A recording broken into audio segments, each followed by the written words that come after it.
Over the last several weeks, I had been considering what's the next part. I think when you hit almost 55, which I will here in a few months, you start looking back at your life and looking forward and you go, what's next? I'm going to take you for a walk. We're going to go in my neck of the woods, as we like to say. So here we go. As I began this journey, I'll be honest with you, it started when I was 17. I became a physical therapy tech, non-licensed.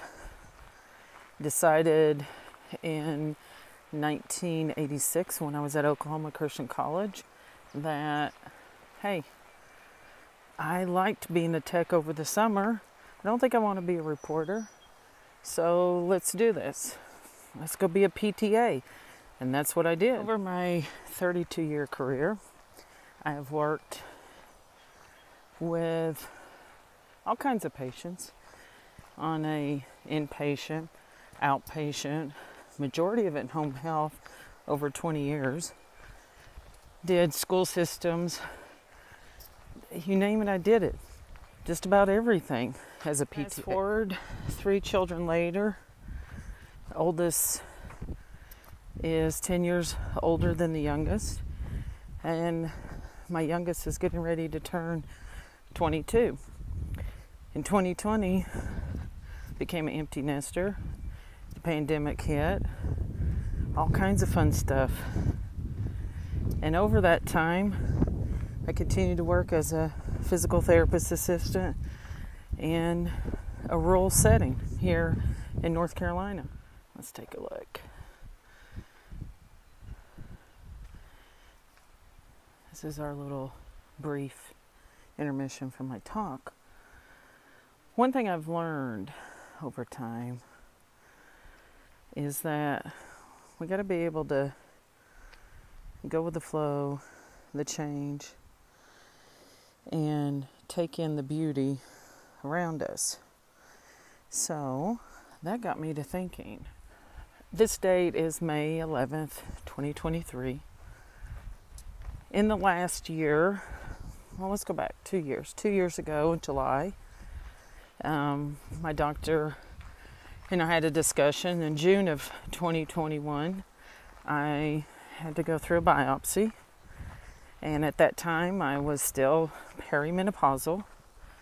Biopsy came back negative, so everything was good. No cancer. And then the rest of my 2021 into 2022 became kind of a nightmare.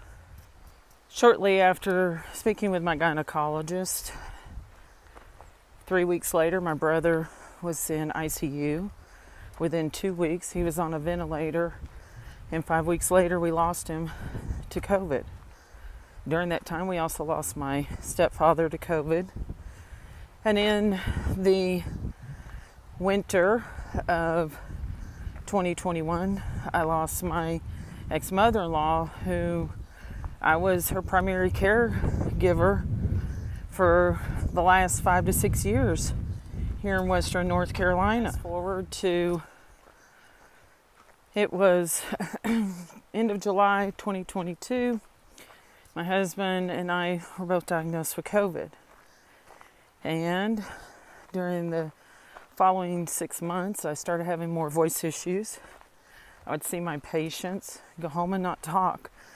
By October, it was becoming more and more of a struggle.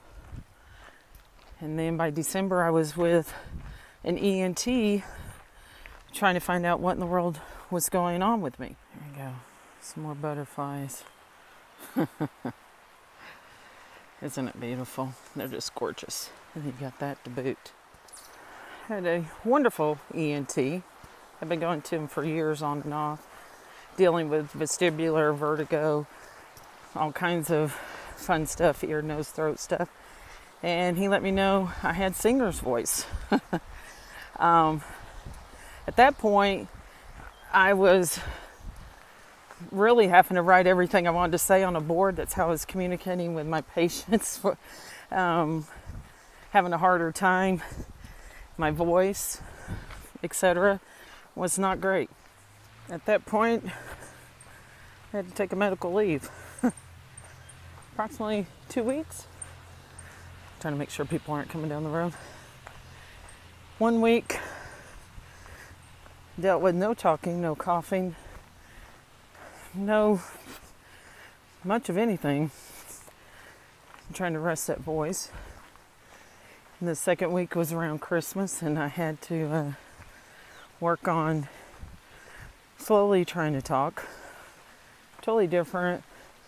15 minutes, but it wasn't 15 minutes of constant talking. So how did this change how I thought about things? Especially a whole week, all you could do was write down everything. All you could do to communicate was that. So this is what happened. Started reflecting on what I talk about. I've been vlogging for 13 years, on and off. Talking with Tam is my brand.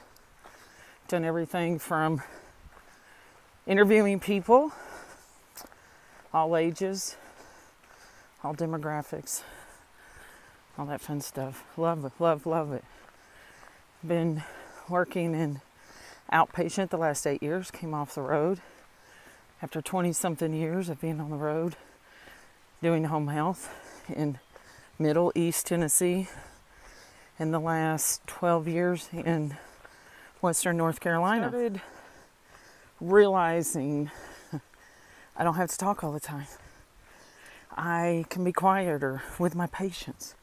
I love my patients, love talking with my patients, love working with them.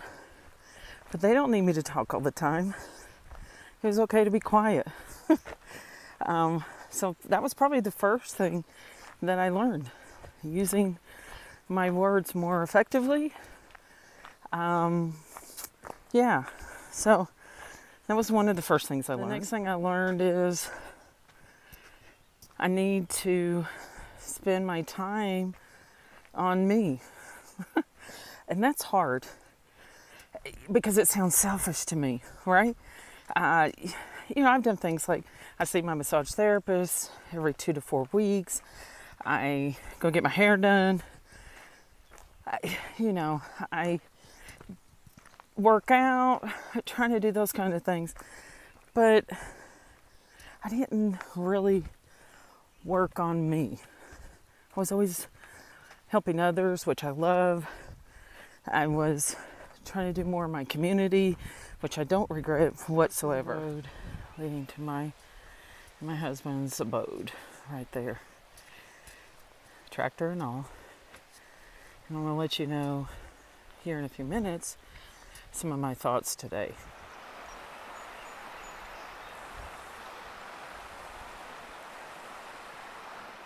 Over the last 3 weeks, 3 weeks ago tomorrow, I had an incident happen that I had to go back to my gynecologist the following Tuesday.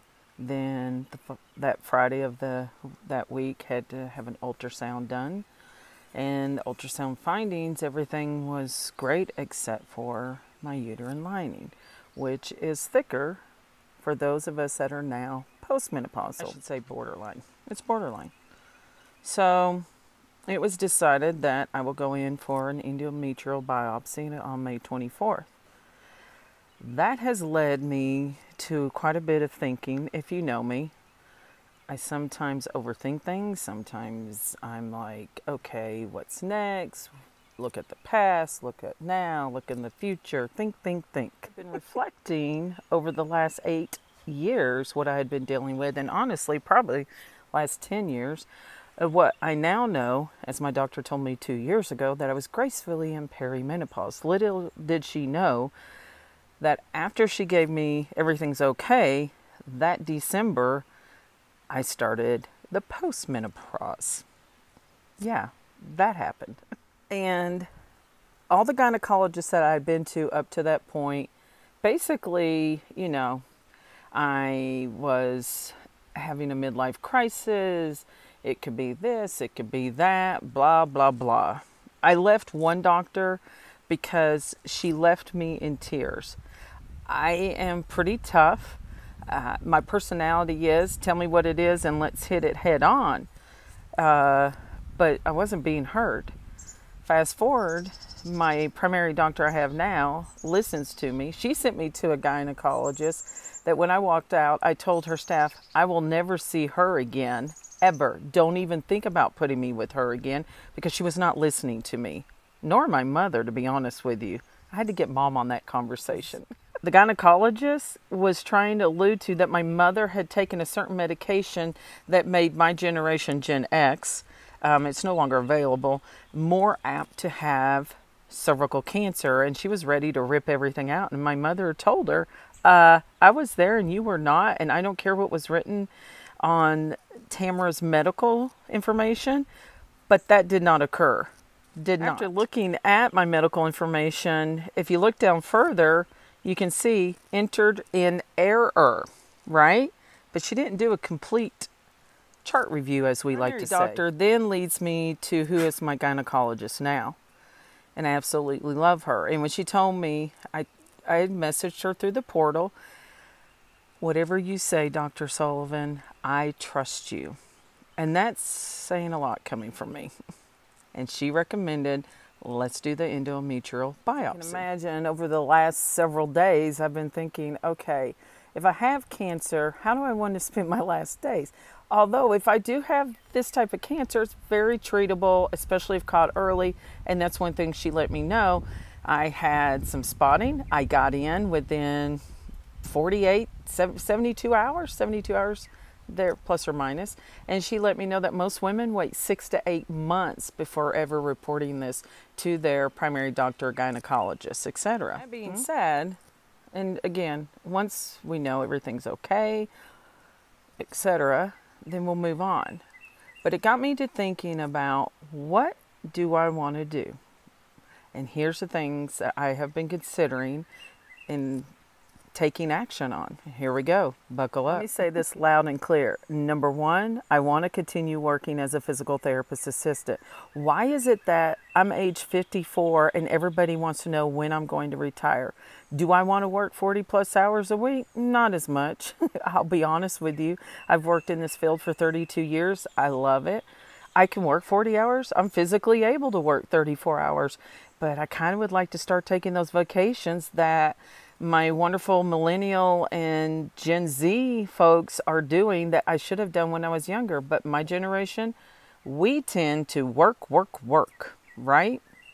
The majority of us, let's say that. Done several things, worked in nonprofit for free, been board member, have had a wonderful ride with that for 20 years, have enjoyed every minute of it, have worked hard within our community, all kinds of stuff. But it's time for me to work on me, and this is what I would like to do. At this point, I'm realizing that menopausal coaches, doulas, and all that are the rage. No clue. Didn't have a clue that was happening until I went to look to see, well, what if I decided to become a menopause coach? Well, guess what? It's in.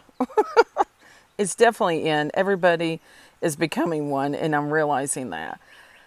Why do I want to go into this arena? I don't even know that I'm going to be a coach. After spending the last 4 hours and looking at certification, one thing I will tell you, that the UK is so much further ahead than us Americans.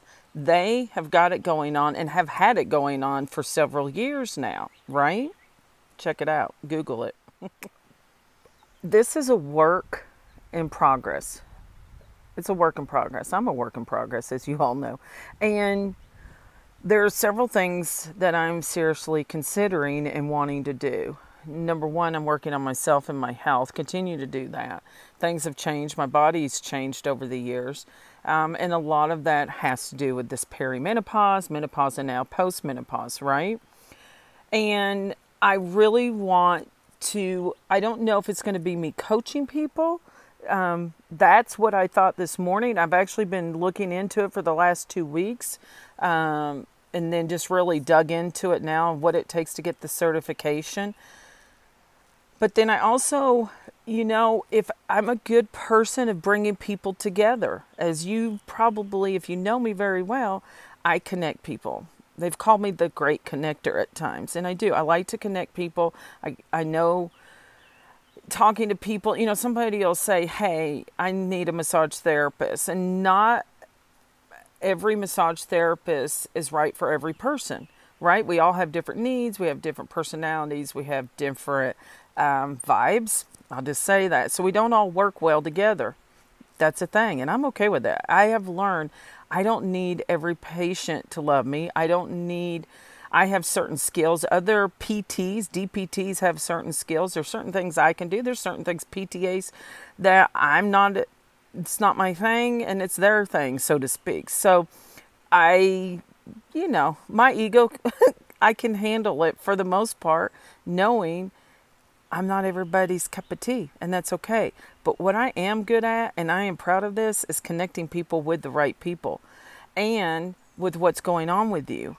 That's what I'm good at, which I love doing. For example, everybody's intermittent fasting. That's great. I think it's great for a lot of people. You'll definitely see that with dealing with perimenopause, menopause, and postmenopause. People losing tons of weight. I deal with having diet since I was 12 years old, that there's certain things, as you can tell, I have not mastered, right? And since becoming postmenopausal, it's definitely a factor. But there's one thing I know, intermittent fasting is not for me. It's not going to be, nor will I choose to do it. Even if I had a doctor that told me that would help me lose 100 pounds and it will cure everything, I also look at the mental stuff. If you've been dieting since you were 12 years old, if you think about it, I'm 54. Do the math. I have been on and off diets and dealing with all of that, which I've been working on for the last 10 to 12 months. There's certain things I'm not willing to do, and intermittent fasting is one of them. But if it's for you, I'm all about it, and I can connect you with the people that are the king and queen when it comes to intermittent fasting and how to deal with it. Another example is I am going more towards the anti-inflammatory diet. And you may say, well, Tam, why are you doing that? Number one, it's worked for me in the past. Number two, with all the stuff that's been going on with me, I have to hydrate. A lot of it too. Yeah, it's the anti-inflammatory diet. When working in physical therapy, I'm seeing great outcomes with a less inflammatory diet. I think it works. And for someone like me, I think it's the most beneficial. So that's kind of the road that I am on right now and working on. I know my go-to people for that. I know who to go to. I know who the specialists are. I know the people that have been working on that for years. And that's my go-to people. I know that, and that's who I'll use. So where are we going with this? This is where we're going. I think I see myself more of connecting people and helping those that are trying to deal with hormonal issues and some of, I'm not going to say PT issues, but it would definitely be a factor of bringing exercise, nutrition, mental health, all that kind of stuff all together. My dream is to have Getaway. Mary Claire, and if you know her, the Galveston Diet, and I don't like to name drop, but I just watched her TikTok. And this is 34 minutes after I've spent a good majority of my day today. She's talking about the brand, how do I word this? You got to look at it, and I'll try to drop it somewhere so you guys can look into this. But looking at what would your getaway be, your brand getaway. And I was already talking to my daughter, who's a yoga instructor. I've been talking to several people that are my go-to people, seeing would they be interested a year from now, maybe sooner, but giving a year of bringing people together down here at Big Rock. I've seen a lot of my friends who are special coaches in health and wellness, all kinds of mentors, business mentors, all kinds of people, and they do these getaways. And I thought, what if I could have you come here to Big Rock Creek a 3-day weekend, just a getaway. As you can tell, it's quiet, it's cheerful, and I think we could have a really great weekend of just some informational, kickback, relax, quiet. You know, you could do yoga, you could talk to someone about hair care, you could, nothing, just fun times, just a getaway, because I have been looking for that. And I told on Mary Claire's TikTok, I'm tired of waiting for someone to come up with it. I'm tired of looking for it and I can't find it. My husband, he goes, this is my day off, you guys. I was supposed to go to Noah's Ark, and we're waiting on me to have a biopsy. We're waiting on family members to have hip surgeries. Everything changed, so we had to change what we were going to do this weekend, right? And today I've spent the day going over my notes and things that I want to do, and I called my husband, or actually he called me to check in on me, and how's your day? I'm all by myself, and it's an absolutely beautiful day. Oh, woe is me. And I told him this, honey, I want to create a getaway, a weekend, just looking at a weekend retreat a year from now that gives us time to get everything the way I want it to be and to get people together, the lineup, so to speak, for the retreat. I want to do that here. I want to make it happen. I want, not looking at something huge, but I'm so used to that I make things happen for other places and I don't regret it. I make things happen for work. I make things happen for nonprofit. I make things happen for my kids. I make things happen, blah, blah, blah. And I loved it. Loved every minute of it. I love my job, but I want something that's mine. And I'm going to say it out loud. I want something that I have created from the ground up to help others, and to be honestly, to help myself. I will have to give everyone a book of Tamarisms, because that's what I mix up words as part of, I could blame it all on the perimenopause, postmenopause stuff, but it's a Tamarism. It's a Tamarism. It's a Tamara thing. And I have some sisters that are kind of like me, so it may be inherited. So that's what I'm working on. I hope I brought it all about into a full circle of what am I working on. Do I have it edged in stone? No, I don't. But on May 11th, 2023, while we go get a biopsy to see if I do or do not have cancer, and as the office manager when I first moved here said, Benna, and I loved her. I'll never forget the first time she had a hot flash in front of me. I kind of laughed, and she said, "You just wait." Miss Benna's no longer with us, but I know she's up there laughing every time I break out into a nice little hot flash and saying, "I told you so, Tamara." I want to be part of, us Gen Xers and those ahead of us and, behind us. We're finally saying it's enough. I said this the other day on my show. It's enough. We're going to take the bull by the horns and hit this head on and talk about it. Things are different. Someone said to me, why are things so much harder now? I don't know that they're harder, but COVID has changed things. It did. It's changed where some of us went full speed ahead quicker into menopause possibly. This is my, in talking to some doctors and stuff, I think it definitely is a thing. I think some have hit it a little bit earlier. Some have hit it harder than what they may have. The inflammatory situation is a deal.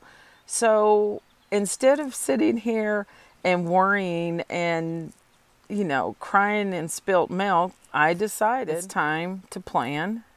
It's time to make things happen. And that's what I'll be working on. And I'm going to take you on the ride with me of this journey of the process and how I'm going to make it happen. And I'm looking forward to it. 3 weeks ago, I had been thinking about certain things, but when you get another biopsy situation, you realize, and especially after losing my brother and my stepdad and my ex-mother-in-law 2 years ago, quit waiting for things to happen. Quit waiting for someone to create the situation for you to get away. Quit waiting for someone to tell you it's okay to go get help and quit. there's some great doctors out there, but they don't all have the answers, nor are they going to take the time. Okay? Not to throw all doctors under the bus, because there's some really great doctors out there. Okay? Some great PAs and FMPs that will help you navigate through all this. But I also want to be part of the solution and not the problem. So buckle up. This is Talking with Tam, and I appreciate you hanging out with me and listening to me and seeing what's next, because it's going to be a fun ride. Trust me. Take care and have a great one. Bye-bye.